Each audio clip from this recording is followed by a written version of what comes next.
Petrify. Petrify. The word petrify has a couple of related meanings.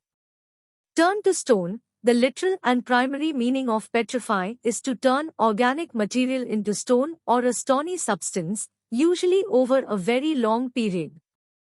This process can happen when, for instance, a tree or animal remains get buried under sediment and gradually, over millions of years, the organic material is replaced by minerals, turning it into stone. This is how petrified wood and other fossilized remains are formed. Paralyze with fear. In a figurative or colloquial sense, petrify can also mean to paralyze or immobilize someone with fear or horror. For example, she was petrified at the sight of the snake, meaning she was so scared that she couldn't move.